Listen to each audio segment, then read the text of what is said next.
Hi there. In this video I will show how to run a Java program and explain why this requires two steps and not just one as in some other languages.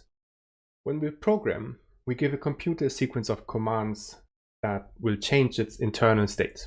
That's what programming is. But computers only understand these commands in a very specific form that is very difficult to understand, write and manipulate as a human. So how do we create executable programs in the first place? What we do is we write what's called source code in a human readable language, and this can be translated into executable form automatically. This process is called compilation, and the program that does this translation is called a compiler.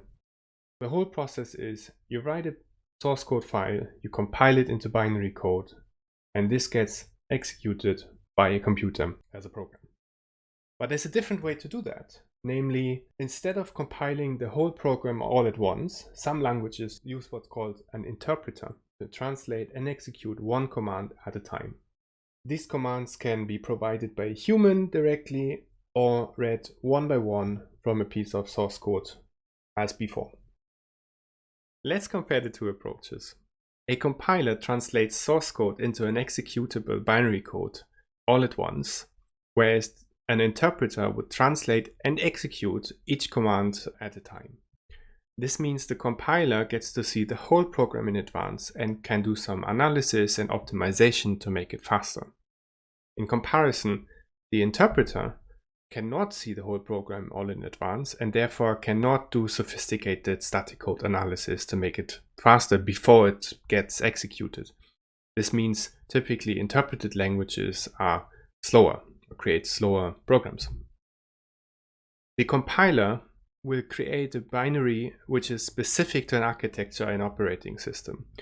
This binary code will not be executable on any fundamentally different architecture. In comparison, interpreted programs, they only depend on the interpreter, which can run on any architecture, and the program that you distribute is in fact the source code itself. Examples for compiled languages are COBOL, Fortran, C, Haskell, and examples for interpreted language, or also called scripting languages, are Perl, Bash, JavaScript. Now, Java is a hybrid between the two. To explain this, I will need to tell you what the Java virtual machine is. In Java, there's an additional layer of abstraction which comes in the form of the Java virtual machine, or JVM for short. As the name suggests, it's a virtual machine, a virtual computer, and the way you would execute programs in Java is you turn your Java source code into machine executable binary code on that virtual Java machine, which is then simulated on the actual machine. So you first compile your code into bytecode, and then the bytecode gets interpreted by a special interpreter which is called the Java virtual machine.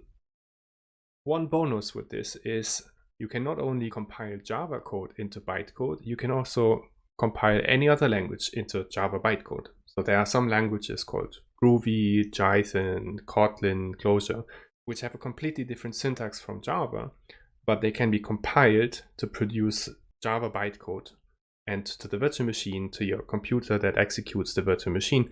This looks exactly like Java output. To run your program, you therefore must first compile it and then interpret the resulting bytecode.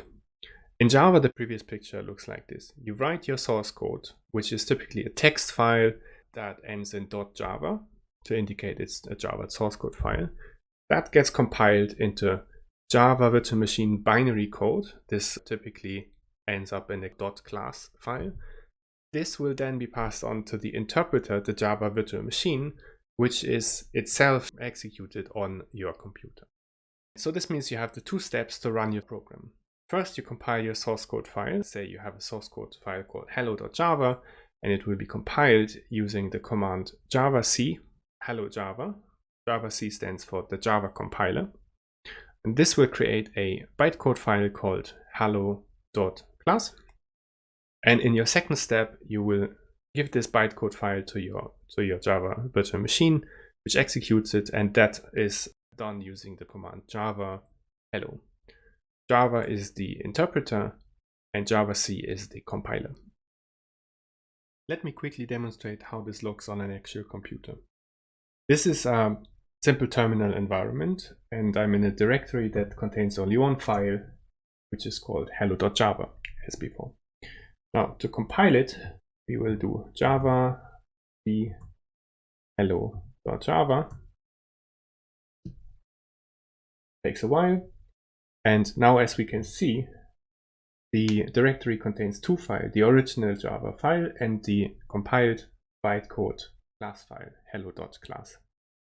To interpret or run this program, what we can do is we do java hello, hit enter, and our program runs.